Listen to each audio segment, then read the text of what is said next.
Welcome back to PD Educare, Education with Care. Hopefully you all are fine today. So without wasting any time, let us start. আমরা আজকে ওই AECC compulsory ইংলিশের উপরে একটা video আলোচনা করতে চলেছি। তো আমাদের এই AECC কম্পালসারি ইংলিশের যে সিরিজটা, এটা মেনলি এক্সাম সিরিজ, এক্সাম পারপাসে বানানো। এর আগের ভিডিওতে আমরা আলোচনা করেছি ওই AECC কম্পালসারি ইংলিশ সিলেবাসের যে প্রথম টপিকটা কমিউনিকেশন স্কিলস, তার উপরে আমরা কমিউনিকেশন অ্যান্ড টাইপস এটা নিয়ে আলোচনা করেছিলাম যে কমিউনিকেশন কি এবং এর টাইপসগুলো কি কি। এখানে আমরা জেনেছি ভার্বাল কমিউনিকেশন এবং non verbal communication. Today we are going to learn, আজকে আমরা শিখতে যাচ্ছি what is communication barrier, some common communication barriers, how to overcome communication barrier. What is communication barrier? Let us first know it what is communication barrier. এসো আমরা প্রথমে জেনে নিই যে কমিউনিকেশন ব্যারিয়ারটা কি। কমিউনিকেশন ব্যারিয়ার কি? Barrier means obstacle. ব্যারিয়ার মানে হলো বাধা, অবস্টাকল মানে বাধা, ব্যারিয়ার মিনস অবস্টাকল। ব্যারিয়ার মানে হলো বাধা। Communication barriers are something that prevent us from getting and accepting the messages others want to communicate with us. Communication barriers are something, communication barrier হলো সেই রকম কিছু একটা দ্যাট প্রিভেন্ট আস, যেটা আমাদেরকে বাধা দেয়, from getting and accepting the messages, এই মেসেজগুলোকে পেতে বা গ্রহণ করতে, others want to communicate with আস, যেটা অন্যান্যরা আমাদের সঙ্গে কমিউনিকেট করতে চায়। তাহলে অন্যান্যরা আমাদেরকে যে বার্তাটা, যে মেসেজটা দিতে চায়, সেটা গ্রহণ করতে বা পেতে যখন কোনো কিছু বাধার সৃষ্টি হয়, সেই বাধাটাই হলো communication barriers. What are the common barriers two communication? এবার কমিউনিকেশনের কমন ব্যারিয়ার, সাধারণ যে ব্যারিয়ার্সগুলো বা বাধা বিপত্তিগুলো কমিউনিকেশনের ক্ষেত্রে, সেগুলো কি কি?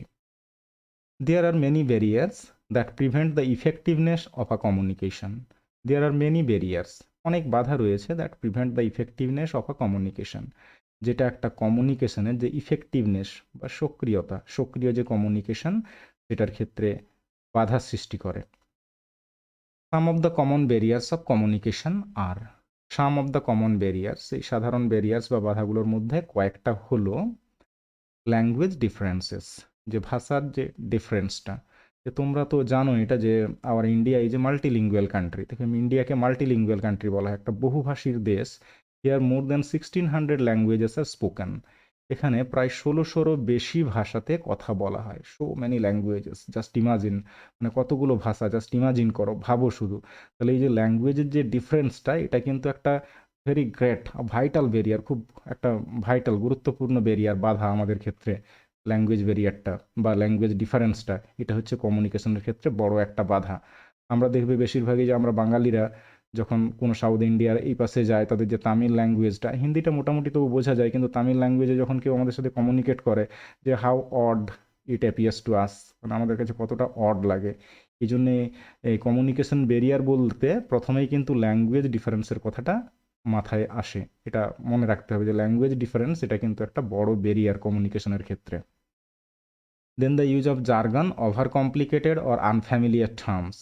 তারপরে রয়েছে এখানে দেখো জার্গন, ওভার কমপ্লিকেটেড অথবা আনফ্যামিলিয়ার টার্মস ব্যবহার করা। জার্গন বলতে কোনো স্পেসিফিক মিনিং থাকে যেগুলো, বা বিশেষ ধরনের টার্মসগুলো। জার্গন যে টার্ম বলতে বিশেষ ধরনের টার্ম, বা দেখবে কোনো কোনো ওয়ার্ড থাকে, কোনো কোনো টার্ম থাকে যেগুলো দেখবে আমাদের হয়তো বাংলা ভাষাতে বলছি, তার অর্থটা ভালো, কিন্তু অন্য একটা যখন আমরা ল্যাঙ্গুয়েজে ইউজ করছি, তার অর্থটা খারাপ। আবার অনেক কিছু দেখবে এরকম টার্ম থাকবে যে অন্য ল্যাঙ্গুয়েজে যার অর্থটা ভালো, অথচ আমাদের বাংলাতে যখন বলছে তখন তার অর্থটা খারাপ। সেক্ষেত্রেও দেখবে এটা একটা বাধার সৃষ্টি হয় কমিউনিকেশনের ক্ষেত্রে। ওভার কমপ্লিকেটেড, বেশি জটিলতাপূর্ণ অথবা অপরিচিত টার্মস ব্যবহার করা, এটাও কিন্তু কমিউনিকেশন ব্যারিয়ার। ইমোশনাল ব্যারিয়ার্স, আমাদের আবেগের যে ব্যারিয়ার্সগুলো, ইমোশনাল ব্যারিয়ার্স বলতে ধরো আমি ইমোশনালি অ্যাবসেন্ট মাইন্ডেড রয়েছি, আমি ইমোশনালি একটা শকড হয়েছে, বা আমার কোনো একটা আবেগটা অন্য টাইপের আছে, সেই সময় যদি আমার সাথে কোনো রকমের কমিউনিকেশন হয়, তখন দেখবে সেই কমিউনিকেশনটা আমার কাছে ইফেক্টিভ কমিউনিকেশন হয় না। তুমি দেখবে কোথাও একটা মনমরা হয়ে বা অন্য মনস্ক হয়ে বসে আছো, বা অন্য কিছু ভাবছিলে, তুমি ইমোশনালি কিছু একটা ব্যাপার হয়েছে, তখন তোমার সাথে কোনো একটা কিছুতে কথা বলা হচ্ছে বা বোঝানো হচ্ছে, তখন সেই জায়গাটার মধ্যে দেখবে যে ইফেক্টিভনেসটা কিন্তু থাকে না। তাহলে ইমোশনাল ব্যারিয়ার্স, এটাও হলো কিন্তু কমিউনিকেশনের একটা ব্যারিয়ার।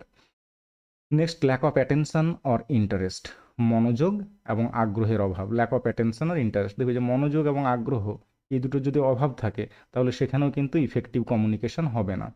ধরো যে সেন্ডার যে মেসেজটা সেন্ড করছে সে ঠিকঠাকই সেন্ড করছে, কিন্তু যে রিসিভ করছে তার মধ্যে যদি অ্যাটেনশনটা না থাকে, ইন্টারেস্টটা না থাকে, তাহলে সে ঠিকঠাকভাবে রিসিভ করতে পারবে না। আবার অনেক সময় দেখবে যে সেন্ডার যে সেন্ড করছে বা যে কিছু বলছে, বলার সময় সে দেখবে অন্য মনস্ক হয়ে যাচ্ছে, বারবার অন্য কিছু বলে ফেলছে, তখন তার যদি অ্যাটেনশনটাও ডিস্টার্ব হয় তখনও কিন্তু যে রিসিভার তার রিসিভ করতে কিন্তু অসুবিধা হবে। তাহলে lack of attention or interest এটাও কিন্তু একটা communication barrier. Next, differences in perception and view point.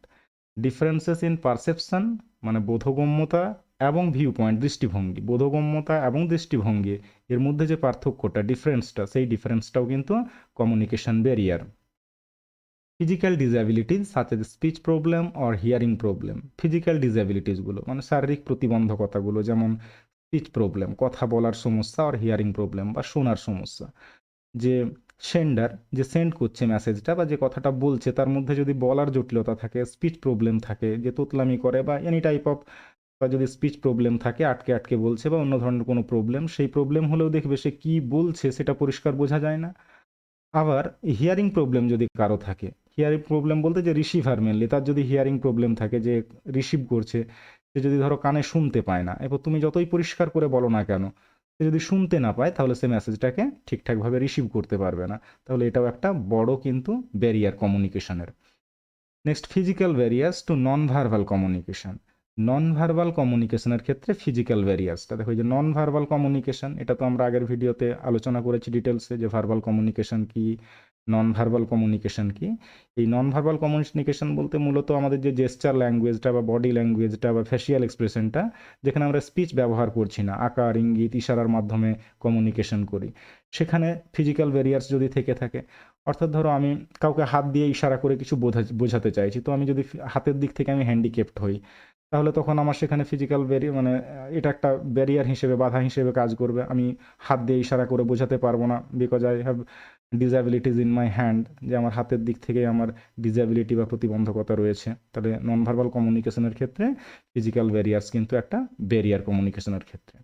Next, cultural differences, যে কালচারাল ডিফারেন্সগুলো থাকে, ধরো আমাদের Bengali culture, south Indian culture, Gujarati culture, Oriya culture, এই যে কালচারগুলো, এই কালচারাল ডিফারেন্সেসটাও কিন্তু কমিউনিকেশনের ক্ষেত্রে একটা barrier. Expectations and prejudices which may lead to false assumption. People often hear what they expect to hear rather than what is actually said and jump to incorrect conclusions. এটাও কিন্তু একটা গুরুত্বপূর্ণ point দেখো। Expectations and প্রেজুডিসেস, expectations মানে হচ্ছে প্রত্যাশা, and প্রেজুডিসেস এবং খামখেয়ালিপনা। দেখবে প্রত্যাশা থেকে অনেক সময় আমাদের খামখেয়ালিপনার বিচার চলে আসে, এক্সপেকটেশনস থেকে প্রেজুডিস চলে আসে, which may lead to false assumption, যার কারণে আমরা একটা মিথ্যা আন্দাজে পৌঁছে যাই। ব্যাপারটা কেমন হলো দেখো, people often hear what they expect to hear. People often hear, লোকেরা প্রায়শই শোনে, what they expect to hear, তারা যেটা শুনতে আশা করে, প্রত্যাশা থাকে তাদের যেটা, rather than what is actually said, actually যেটা বলা হয় তার থেকে বেশি করে। মানে ব্যাপারটা কিরকম দাঁড়ানো, লোকেরা ধরো একটা প্রত্যাশা বা আশা করে গেছে যে আমি এই কথাগুলো শুনবো, অ্যাকচুয়ালি সেখানে কি বলা হচ্ছে সে সেটা শুনছে না, সে যেটা আশা করে গেছে সে সেটাই শুনতে চায়, and jump to incorrect conclusions. এবং এর ফলে কি হয় না, ইনকারেক্ট কনক্লুশনসে চলে যায়, মানে ভুল একটা সিদ্ধান্ত নিয়ে ফেলে। সে আশা করে গেছে, আমি আশা করে গেছি যে আমি এই ব্যক্তিটার কাছে এই কথাগুলো শুনবো, অ্যাকচুয়ালি সে কি বলতে চাইছে আমি শুনছি না। যখন আমার আশানুরূপভাবে কথাগুলো না আসছে তখন আমি একটা ভুল সিদ্ধান্ত নিয়ে ফেলি। সেটাই হলো এটা, যে expectations and prejudices which may lead to false assumption. People often hear what they expect to hear rather than what is actually said and jump to incorrect conclusions. Now let us know how to overcome the communication barriers. এখন এসো আমরা জেনে নিই যে কীভাবে এই যে communication ব্যারিয়ার্সগুলো সেগুলোকে অতিক্রম করা যায়। How to overcome the communication barriers. To have an effective communication, the common communication barriers should be overcome. Obviously, bridging gaps in geography and communication through disabilities are a topic of a different discussion. To have an effective communication, একটা effective কমিউনিকেশনের জন্যে the common communication barriers should be overcome, যে common communication barriers যেগুলো সেগুলোকে অতিক্রম করা উচিত। আমরা এর আগের দিকটাতে আলোচনা করলাম যে কমন কমিউনিকেশন ব্যারিয়ার্সগুলো, তো সেগুলো ছাড়াও আরও কিছু কমন কমিউনিকেশন ব্যারিয়ার্স রয়েছে। তো সেই কমিউনিকেশন ব্যারিয়ার্সগুলোকে অতিক্রম করা উচিত একটা ইফেক্টিভ কমিউনিকেশন হওয়ার জন্য, ফলপ্রসূ কমিউনিকেশন হওয়ার জন্য। অবভিয়াসলি তবে এটা স্পষ্টতই bridging gaps in geography and communication through disabilities are a topic for a different discussion. যে ব্রিজিং গ্যাপস ইন জিওগ্রাফি মানে জিওগ্রাফিক্যাল যে গ্যাপগুলো সেগুলোকে ব্রিজ করা, মানে জিওগ্রাফিক্যাল গ্যাপগুলোকে ফিল আপ করা। জিওগ্রাফিক্যাল গ্যাপ বলতে ধরো আমরা ইন্ডিয়াতে রয়েছি, ইন্ডিয়ার ওয়েস্ট বেঙ্গলে রয়েছি, এখন আমরা যদি কোনো একটা আমেরিকান পিপুলের সাথে বা একটা ইংলিশ পিপুলের সাথে, ইংল্যান্ডের কোনো একটা ব্যক্তির সাথে বা একটা কোনো রাশিয়ান পিপুলের সাথে দেখো ইংলিশ ল্যাঙ্গুয়েজে যদি কথা বলি, তাহলে কিন্তু সে জিওগ্রাফিক্যালি দেখো সে একটা আলাদা ল্যান্ডে বিলং করছে, আমি একটা অন্য ল্যান্ডে বিলং করছি। আমি যে জায়গায় আছি আমার যে প্রনাউন্সিয়েশন আর সে যেখানে আছে তার যে প্রনাউন্সিয়েশন, উচ্চারণ, এই দুটো উচ্চারণে কিন্তু হিউজ গ্যাপ থাকে। আর এই যে প্রনাউন্সিয়েশনের যে ব্যাপারটা না, এটা দেখবে একটা বায়োলজিক্যালি অ্যাডাপ্টেশন হয়।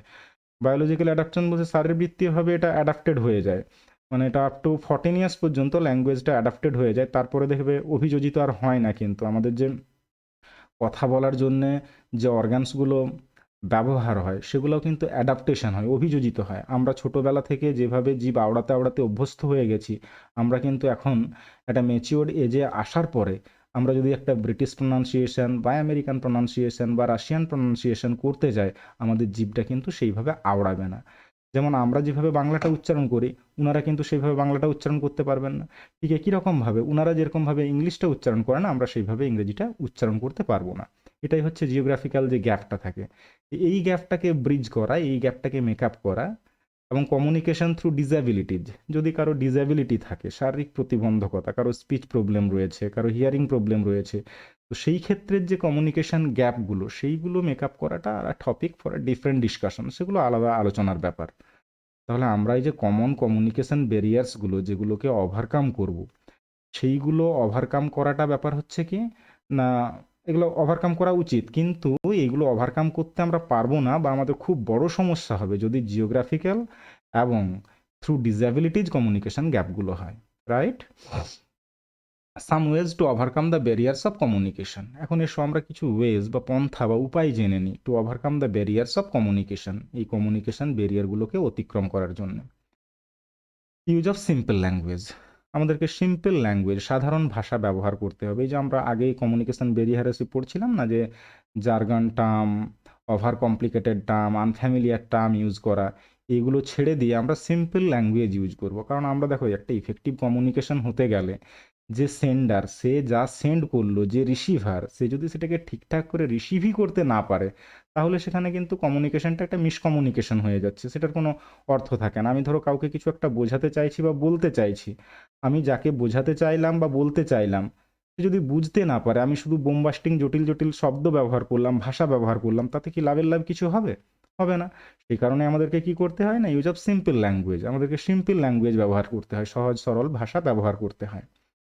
অ্যাভয়েড ইনফরমেশান ওভারলোড, তথ্যের ওভারলোডটাকেও অ্যাভয়েড করতে হবে, যে আমি একটা জিনিসের মধ্যে অনেক কিছু তথ্য দিয়ে দিলাম, যে প্রচুর ওভারলোডেড হয়ে গেলে দেখবে যে রিসিভ করছে তার কাছে অনেকগুলো একই সাথে এসে ওভারলোড হয়ে গেলে তা সেটা রিসিভ করতে পারবে না ঠিকঠাকভাবে। সেই জন্য ইনফরমেশান ওভারলোডটাকে অ্যাভয়েড করতে হবে।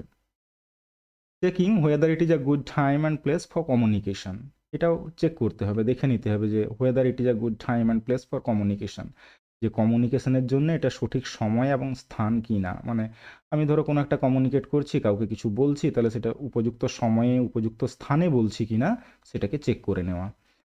Next, giving importance to emotional responses, emotional রেসপন্সগুলোকে, আবেগের দিকে যে রেসপন্সগুলো সেগুলোকেও গুরুত্ব দেওয়া। অর্থাৎ আমি কাউকে কিছু কথা বলতে যাচ্ছি, সে সেটা সেন্টিমেন্টালি নেবে কিনা বা সেই সময় তার মানসিক স্থিতিটা কি আছে, মোটামুটিভাবে একটা সেটা বিচার করে নিয়ে যদি আমরা কমিউনিকেট করি, সেটা কিন্তু অনেকটা ইফেক্টিভ হবে। সেই জন্য আমাদেরকে এটার প্রতিও গুরুত্ব দিতে হবে, যে giving importance to emotional responses. Choosing of proper communication channel, সঠিক কমিউনিকেশন চ্যানেলটাকে বেছে নেওয়া, সেটাও কিন্তু একটা way to overcome communication barrier. Choosing of proper communication channel, সঠিক কমিউনিকেশন চ্যানেলটাকে বেছে নেওয়া। সঠিক কমিউনিকেশন চ্যানেল বলতে আমি রিটেন ল্যাঙ্গুয়েজ ইউজ করব, নাকি ওরাল ল্যাঙ্গুয়েজ ইউজ করব, স্পোকেন ল্যাঙ্গুয়েজ ইউজ করব, বা আমি কোন media, by phone, face to face, কী টাইপের কনভারসেশন করব, সেটাকে চুজ করে নেওয়াটাও দরকার হয়। Next reduction and elimination of noise level, যে নয়েজ লেভেলটাকে কমানো, এলিমিনেশন মানে বাদ দেওয়া, রিডাকশন মানে কমানো, কমানো অথবা বাদ দেওয়া, যদি বাদ নাও দিয়ে যেতে পারে অ্যাটলিস্ট কমাতে হবে যে নয়েজ লেভেলটা, যেখানে চিৎকার চেঁচামেচি প্রচুর হচ্ছে সেখানে যদি আমি কমিউনিকেশন করি তাহলে সেই কমিউনিকেশনটা দেখবে সেটা ইফেক্টিভ কমিউনিকেশন হবে না। সাপোজ এই যে আমি তোমাদের কাছে এই যে ভিডিও থ্রু একটা যে কমিউনিকেশন করছি, এই কমিউনিকেশনে যদি আমার সাউন্ডে দেখবে নয়েজ লেভেলটা রিডাকশন না থাকে বা চারিদিকে প্রচুর চিৎকার চেঁচামেচি আসতে থাকে, ব্যাকগ্রাউন্ডে বেশি শব্দ আসতে থাকে, তাহলে এই যে আমি তোমাদের কাছে যে কথাগুলো বলছি, যেভাবে কমিউনিকেট করছি, এই কমিউনিকেশনটা কিন্তু তখন ইফেক্টিভ কমিউনিকেশন হবে না, রাইট?